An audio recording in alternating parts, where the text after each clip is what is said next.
Northern California. You're watching Action News Now. Coverage you can count on. Dealing with a $5 million deficit. Reading city leaders working on solutions right now. We're going to bring you a live report. And I'm tracking rolling thunder and even hail coming in across our region. When you could see a break in the rain, I'll tell you when. So the evidence is strong, and it's strong enough to convict him beyond a reasonable doubt.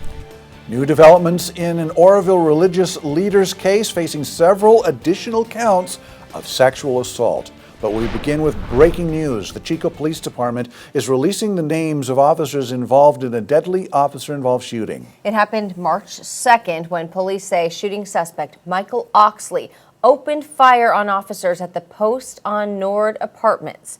The officers involved were Sergeant Nick Bauer, Sergeant Alexander Fleer, Officer Tyler Hernandez, and Officer Gabriel Durney. The shooting remains under investigation by the Butte County Officer-Involved Shooting Protocol Team. Police Chief Billy Aldridge is promising transparency and says he's committed to providing updates as the investigation progresses. An Oroville religious leader facing several additional counts of sexual assault, and that makes 6 members of Sansu Veng's religious group who have come forward with allegations. Action News Now reporter Jerry O'Lennon has more on the prosecution's case. Sansu Veng was in court Wednesday to set a trial date that put him in the Butte County Jail on charges of sexual assault. However, Butte County DA Mike Ramsey said 4 more victims of Veng have come forward, and with maybe more to come. 6 victims at this point, and we expect there are more. Really? Yes. What makes you suspect that? Talking to the victims that have been brave enough to come forward. For now, Veng is accused of molesting a child on 5 occasions, the forcible rape of an adult woman, and now 4 additional victims, 3 of whom were minors. Quite frankly, they feel powerless. These alleged victims, Ramsey says, are especially vulnerable to someone who calls himself a religious leader. And they feel that they're going against a huge power in themselves. And they're very, very brave people to finally come forward.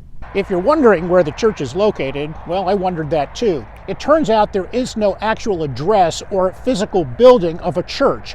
Instead, the congregation is made up of people who live in homes at the base of the northern end of Table Mountain. It's kind of a different religion. Okay. It's not any traditional. It's religion. not a mainstream religion. It is not. Ramsey is confident of a conviction. We feel we have a number of witnesses, a number of victims, so the evidence is strong, and it's strong enough to convict him beyond a reasonable doubt. In Butte County, Jerry O'Lennon, Action News Now. Veng remains in custody without bail in the Butte County Jail. Ramsey tells Action News Now that due to the additional charges, Veng could receive a life sentence if convicted on all of them. Hail out there in the valley this afternoon. This was the scene in South Chico just about 2 hours ago. Sade Pullen's tracking the conditions for us right now. Are we done with that, or is there more possibility of this, Sade?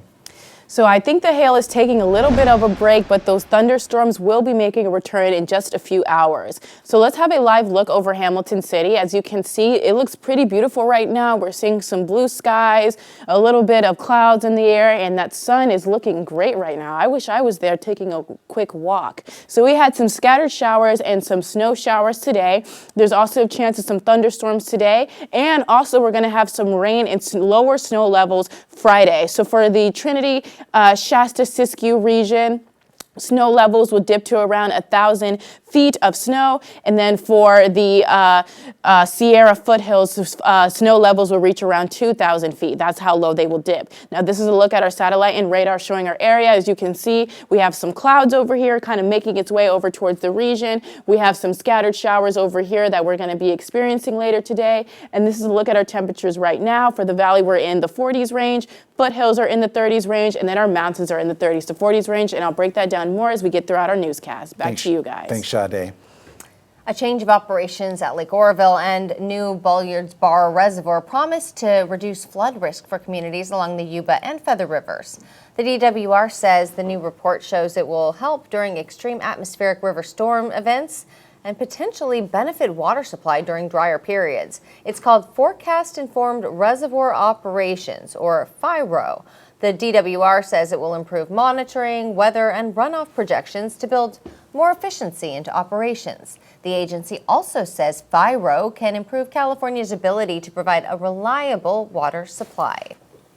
A new grassroots effort has launched to help the city of Redding make up a $5 million budget deficit by way of a sales tax increase. Action News Now reporter Blake Mayfield is live at Redding City Hall, and he joins us now. So I guess there's a committee that's been created. Blake, what can you tell us about that?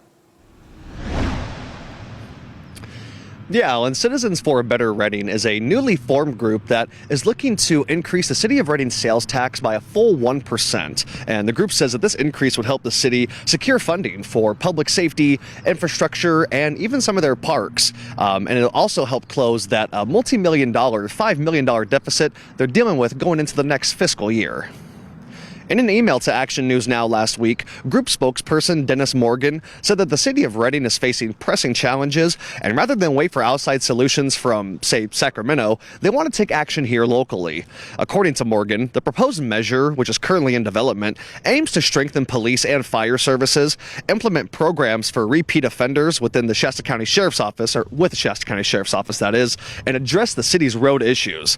Morgan says the group intends to submit its proposed ordinance to the city attorney and begin gathering signatures by the end of this month. Before today's budget workshop, I talked with Redding Vice Mayor Michael Atta about the proposed tax increase. I think we're open to the idea to see what the community says. You know, they're going to get to be the ones to decide what they want to do in Redding as far as seeing us go forward and being able to do a lot of great things, fix the roads, build a fire station, hire more police officers, or perhaps the community is just going to let us know that they would rather scale things back and maybe lose some services. Lata told me that the 1% increase in sales tax could cost the average household making at least $75,000 a year an additional $8 a month or $96 a year. He says in return for the increase, the community can get new roads built, the Redding Sports Park fixed, new Redding rodeo grounds, and hire more public safety staff. If passed, it would increase Redding's sales tax to 8.25% overall. It's expected to help generate about $30 million annually, which is more than enough to close the $5 million deficit. Citizens for a Better Redding say that they are going to present a formal pitch, that is, to Redding City Council next month. Reporting live at Redding City Hall, I'm Blake Mayfield, Action News Now. Thank you, Blake. Well, if it makes the ballot, the citizen-led initiative would only require a simple majority to pass. We're learning more about a new park in the works. The Chico Area Recreation and Parks District, or CARD, says Confluence Inc. will lead the design for Henshaw Park. It will be a 12.5-acre community park set for development in 2025-26. We told you about this a couple of weeks ago. Well, now we know that Confluence will work to create vibrant, sustainable public spaces. CARD is also partnering with Chico Unified School District to incorporate shared recreation spaces alongside plans for a future elementary school. Chico High girls volleyball athletes have filed a formal complaint against their head coach, Chaz Konopka, for comments that he allegedly made to student athletes this season. Junior volleyball player Corinna Stevens took the podium Wednesday, last night, to address Chico Unified School District board members about the matter. Stevens said the team had already reported their concerns to the principal, vice principal, and athletic director. Stevens says Konopka's coaching style affected their team's immediate future.